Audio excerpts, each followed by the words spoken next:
Good evening. Once more, it's time for some reflections. And let's bear in mind the idea of these reflections is to explore the thoughts and prayers issued today. And the overall reason why we started this series is for us to uplift our spirits in a time when many people are suffering from a variety of pains of bereavement in some people's cases, but pains also more subtle than that. Pains of isolation, pains of being lonely, pains of maybe grandparents not being able to visit grandchildren. So there are many, varieties of pains in a situation like this. So we start off by putting ourselves in the presence of the source of life, the source of light, and the source of love, and let our hearts go out to all those in the world. And as I said yesterday evening, the best prayer we can form would be a prayer that benefits everyone. There's a wonderful prayer that comes from the Vedas, translated, "May noble thoughts come to us from all sides." You see, it's all in the plural. Today's thought got many people's replies or inputs to what they felt was meant by these thoughts, what was meant for them. I'll just see if I can review some of them. From ancient times, people have sat around a fire for cooking purposes or heating purposes. And watching a fire is the most fascinating thing. You can see many forms and shapes within the fire. And gathering around the fire is the beginning of man's telling stories, trying to figure out some things that are happening. And maybe the fire itself has the answer. Fire itself represents a kind of mystery. How is it that by applying some friction, let's say with a stick or a stone or two sticks, that fire can come out of this? And so this must have been a very mysterious thing. We know the science of it today, of course.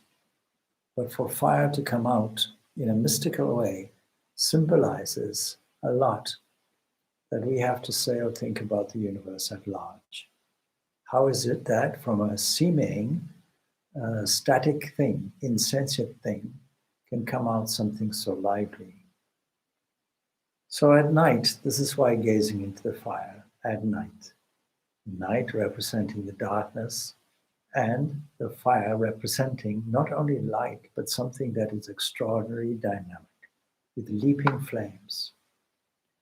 Most early kind of ritual, even from Neolithic times, was a fire sacrifice. It was known that you can cook food on a fire. Fire is useful. And a fire can be carried with you from place to place, provide warmth to you, say in a cave or some other sheltered place. And so almost universally we find this discovery of fire. And people understood very soon that fire represented God in some form. Not only God, but a kind of messenger where our prayers can be sent upward. And so just as we make offerings to a living person, we make offerings into the fire, and the fire becomes God's mouth. And so we begin to offer, and we're offering really and invoking, I should say, the gods. What do we mean by gods? There are various forces in the universe, and these forces can be controlled by thought. Mantra really means a protecting thought, something that you put in with a strong intention that has the capacity to mobilize all the forces of nature. This was discovered by the ancient rishis, the ancient sages. Very soon we find that the Brahmins and the priests understood we can control nature itself just by the use of mantra. We began by praising and chanting and thanking, but now we realize actually we ourselves can manipulate nature by the power of the mantra. But the mantra used in this way doesn't really assist us internally. Externally it assists us, but internally it does nothing. This was also understood. And so these mantras, being an embodiment of sound, and sound being a vibration, and vibration being all there is in this universe, just a series of vibrations, coming back eventually to only one, they realized that the mantra could lead the mind in another way. It could be a protecting thought, which not only protects you externally, but protects you internally and has the capacity to reveal. And so by invoking the fire, by invoking all the deities or forces of nature, energetic forces of nature that are associated with it, in tune with the rest of nature, that is, selecting an appropriate time of the day, of the year, of the night for making this fire sacrifice, this yajna. Havan, the earliest of all sacrifices and rituals. Now, in this way, we can learn to sacrifice ourselves as well. You know, when we take our monastic vows, what are we doing? We're becoming a living fire. The fire itself becomes our own funeral fire and funeral pyre. We have already undergone our funeral. We've already undergone this aspect of it. Our own cremation has gone. And so we become a living fire, something useful to humanity.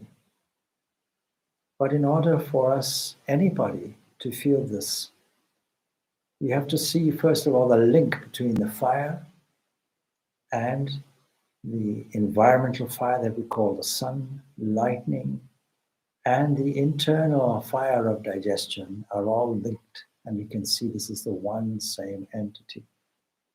So that when we look at the fire, when we meditate on the fire, when we do a havan, that is a sacrifice using the fire, then we are purifying ourselves.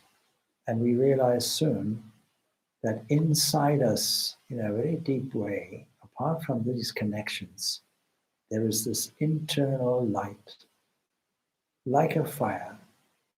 And when we connect with it, we can find it is equally dynamic and blazing, that it gives its life beyond the borders of the most subtle inwardness to the very body itself and to the body of life and the body of the universe. And so these glowing rays can reach every part. And when we take all our churning feelings and thoughts, our impulses, from the most primitive to the most aesthetic, and bring all these feelings, it's like putting this into a furnace. One of the things that man discovered with fire was that man can smelt some metals contained within a rock. And we can melt those particles out of it by using various fluxes with huge, huge temperatures, sustained by bellows. Same thing with the human body. The human body's bellows are called the lungs. And we sustain our internal fire, internal heat as a result. But you see, this fire within us, not just a light, but something that carries with it a burning, feverish emotion of love, a yearning heart. And we see how this life and light expands everywhere. We can see that the fusion, the smelting of these common metals, if you will, of feelings and love can all be smelted into something precious. And there's nothing more precious than gold. So to golden love, and there's nothing more precious than love, for all beings who are confused, pretty much the whole of humanity. And so in all humility we should pray, O Lord, you are like an inner blazing sun. Let me ever feel your radiance and warmth, and share your power as an open channel of your grace. In times of crisis, there are many things that we can do. Many weeks ago, I had proposed that everybody repeat a mantra useful to get us all out of trouble. Very powerful mantra. But there's another powerful thing that we can do, something that has been installed and initiated with many devotees throughout the world. And that is, if every householder does exactly what was done in the ancient days, and that is, has a havan. The havan in the domestic environment is a very, very powerful way of influencing positively your environment. Anybody can pick up a simple havan ritual just from the internet. It's very simple. And of course, the mantras, it's not the mantra, it's the intention behind. The mantra is just the verbalization of it. But the strong intention behind it is the mobilizing force, accompanied by the exact vibration of the mantra itself, which is only a human way, that is a vibration to the human ear that represents only that subtle vibration of what it is exactly. These subtle forces are called tanmatras, and we can mobilize them. These are elements of God's grace flowing everywhere, God's glory exhibited in these subtle forces that arrive to us as the universe itself. With these thoughts in mind, we can continue our meditation. And may peace, peace, peace be unto all. Om Shanti, Shanti, Shanti.